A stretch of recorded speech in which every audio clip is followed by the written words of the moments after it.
Hello all, ഇന്ന് നമുക്ക് മലബാർ പൊറോട്ട എങ്ങനെ ഉണ്ടാക്കിയെടുക്കാമെന്ന് നോക്കാം. നല്ല ലെയേഴ്സ് ഉള്ള റെസ്റ്റോറൻറ്റ് സ്റ്റൈൽ മലബാർ പൊറോട്ടയാണ് നമ്മൾ ഉണ്ടാക്കാൻ പോകുന്നത്. അതിനായിട്ടുള്ള ഇൻഗ്രീഡിയൻസ് എന്തൊക്കെയാണെന്ന് വെച്ചാൽ 2 കപ്പ് മൈദ അല്ലെങ്കിൽ ഓൾ പർപ്പസ് ഫ്ലോർ വേണം നമുക്ക്. പിന്നെ 2 ടേബിൾ സ്പൂൺ യോഗേർട്ട് അല്ലെങ്കിൽ തൈര്, 1 ടേബിൾ സ്പൂൺ പഞ്ചസാര, പിന്നെ 1 ടീസ്പൂൺ ഉപ്പ്. പിന്നെ ഇതിനകത്ത് ഞാനൊരു വെജിറ്റബിൾ ഓയിലും ഗീയും കൂടെ മിക്സ് ചെയ്ത് വെച്ചിട്ടുണ്ട്. 1 ടേബിൾ സ്പൂൺ ഗീ എടുത്തിട്ടുണ്ട്. എന്നിട്ടൊരു വലിയ ബൗളിലേക്ക് ഇതെല്ലാം കൂടി ആദ്യം ഇട്ടിട്ട് ഒന്ന് മിക്സ് ചെയ്യാം. ഗീയും ഓയിലും ഞാൻ അധികം എടുക്കുന്നില്ല. ഇതിനകത്ത് ഇപ്പോൾ ഒരു 3 സ്പൂണ് എടുത്ത് വെച്ചതിൻ്റെ അകത്ത് നിന്ന് മിക്സ് ചെയ്തിട്ട് കുഴച്ചെടുക്കാൻ പോവാണ്. അത് നമുക്കിനി പരത്തിയെടുക്കാൻ വേണം. നമുക്ക് ഈ സാധനം അതുകൊണ്ട് 3 വെച്ചിട്ട് ബാക്കി നമുക്ക് അവിടെ വയ്ക്കാം. നന്നായിട്ട് കൈകൊണ്ടൊന്ന് ഈ സാധനങ്ങൾ മിക്സ് ചെയ്തതിന് ശേഷം വെള്ളം കൊണ്ട് കുഴച്ചാൽ മതി. കുറേശ്ശെ വെള്ളം ഒഴിച്ചിട്ട് ചപ്പാത്തി ഡോനേക്കാളും കുറച്ച് ലൂസായിട്ട് കുഴച്ചെടുക്കാം നമുക്കിത്. അധികം ടൈറ്റ് ആവരുത്, പക്ഷെ അധികം ലൂസാവാനും പാടില്ല. ഈ ഒരു പരുവത്തിലായി കഴിയുമ്പോൾ ഒരു പാത്രത്തിലിട്ട് നമുക്കിത് 1 അവർ അടച്ചു വയ്ക്കാനുള്ളതാണ്. അതിന് മുന്നേ നമുക്ക് നന്നായിട്ടൊന്ന് നീഡ് ചെയ്യാം. ഒരു 10 മിനിറ്റ് കുറച്ച് ഗീ ആ പ്ലാറ്റ്ഫോമിലിട്ടിട്ട് ഇതുപോലെ നന്നായിട്ടൊന്ന് അടിച്ച് നീഡ് ചെയ്ത് വെച്ച് കഴിയുമ്പോൾ നല്ല ലെയേഴ്സ് കിട്ടും നമുക്ക്. നീഡ് ചെയ്തിട്ടാകുമ്പോൾ അതേ പാത്രത്തിൽ കുഴച്ച പാത്രത്തിൽ തന്നെ ഇട്ടിട്ട് 1 അവർ അടച്ചു വെക്കുവാണ് ഞാനിപ്പോൾ. 1 അവർ കഴിഞ്ഞു. നമുക്ക് ഈ 2 കപ്പ് മൈദ കൊണ്ട് ഒരു 5 മീഡിയം സൈസ് പൊറോട്ടകളുടെ ഡോ കിട്ടും. ഇതിപ്പോൾ 5 ബോളാക്കിയിട്ട് ഞാൻ പരത്തിയെടുക്കാൻ പോവാണ്. ഇതുപോലെ കൈകൊണ്ട് റോൾ ചെയ്ത് പിന്നെ നമ്മൾ പരത്തുന്ന പ്ലാറ്റ്ഫോമിലേക്ക് ആദ്യം കുറച്ച് നെയ്യ് ഒഴിച്ച്, നന്നായിട്ട് നെയ്യ് വേണം, എന്നാലേ നമുക്ക് ലെയേഴ്സ് കിട്ടുള്ളൂ. നെയ്യെന്ന് വെച്ചാൽ വെജിറ്റബിൾ ഓയിലും ഗീയും കൂടെയുള്ള ആ മിക്സ്ചർ. മുകളിലും താഴെയും എണ്ണ ഒഴിച്ചിട്ട് നന്നായിട്ട് റോൾ ചെയ്തെടുക്കും. നമ്മൾ എത്ര നമുക്ക് നേരത്തെ പരത്താൻ പറ്റും അത്രയും നല്ലതാണ്. നന്നായിട്ട് നേരത്തെ പരത്തിയെടുക്കുക. ഇതിൻ്റെ ഷേപ്പും ഒന്നും നോക്കണ്ടില്ല. ചിലപ്പോൾ നമ്മൾ പരത്തിയെടുക്കുമ്പോൾ കുറച്ച് പാച്ചസ് ഒക്കെ വരും, അതൊന്നും കുഴപ്പമില്ല. ഈ സൈഡ് ഇങ്ങനെ റൗണ്ടായിട്ട് വരുന്നതും അതും നന്നായിട്ടൊന്ന് റോളർ വെച്ച് റോൾ ചെയ്ത് കൊടുക്കുക. കണ്ടോ, ഇതുപോലെ പാച്ചസ് വരും, അതൊക്കെ ഓക്കെയാണ്.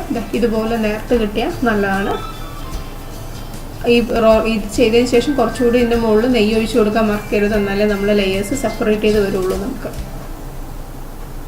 എന്നിട്ട് ഇതുപോലൊരു കത്തി വെച്ചിട്ട് കുഞ്ഞു കുഞ്ഞു സ്ട്രിപ്സ് ആയിട്ട് ഇതിനെ മുറിച്ച് വെക്കണം. നൂല് കണക്കിന് മുറിച്ചാൽ അത്രയും നല്ലത്. കാരണം എത്ര ലെയേഴ്സ് കിട്ടുന്നു എന്നുള്ളത് നമ്മൾ ഈ മുറിക്കുന്നതിൻ്റെ ഇതുപോലെ ഇരിക്കും. ഇത് ചെയ്യാൻ എളുപ്പമാണ്. കാണുമ്പോൾ തോന്നും കുറച്ച് പാടാണ്, പക്ഷേ ഇല്ല, എളുപ്പമാണ്. വേഗം മുറിച്ചെടുക്കാൻ പറ്റും, ചെയ്യാനും സുഖമാണ്. എന്നിട്ട് ഇതിനെ 2 അറ്റത്തുനിന്ന് നടുവിലേക്ക് ഇങ്ങനെ കൂട്ടി വയ്ക്കുക. അടിയിലും മുകളിലും നെയ്യൊക്കെ ഒഴിച്ചതുകൊണ്ട് പെട്ടെന്ന് ഇത് പോരും. ഇതുപോലെ നടുവിലേക്ക് റോൾ ചെയ്ത് കൊണ്ടുവരിക.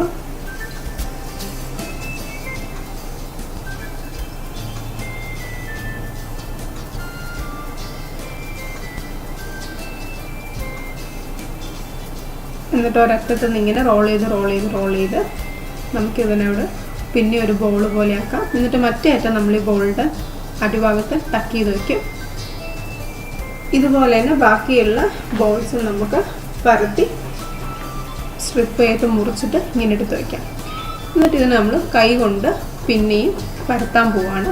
അതിന് വേണമെങ്കിൽ നെയ്യ് കുറവാണെങ്കിൽ പിന്നെയും കുറച്ചുകൂടി നെയ്യ് ഒഴിച്ചു കൊടുക്കാം. അപ്പോൾ എൻ്റെ ഇതിന് കുറച്ച് നനവുണ്ട്, അതുകൊണ്ടാണ് ഞാൻ ഒഴിക്കാത്തത്. ഇതുപോലെ നന്നായിട്ട് പരത്തിയെടുക്കും. ഇത് റോളർ കൊണ്ട് ചെയ്യേണ്ട. റോളർ കൊണ്ട് ചെയ്താൽ നമ്മുടെ ലെയേഴ്സ് പിന്നെയും പോകും. നമ്മൾ ആ മുറിച്ച് വെച്ചാൽ ചിലപ്പോൾ പിന്നെയും കിട്ടാണ്ടായി പോകും നമുക്ക്. 5 ഇതുപോലെ പരത്തി വെക്കുക. ആ സമയത്ത് നമുക്ക് വേണം ഒരു പാൻ ചൂടാക്കാൻ വെക്കാം.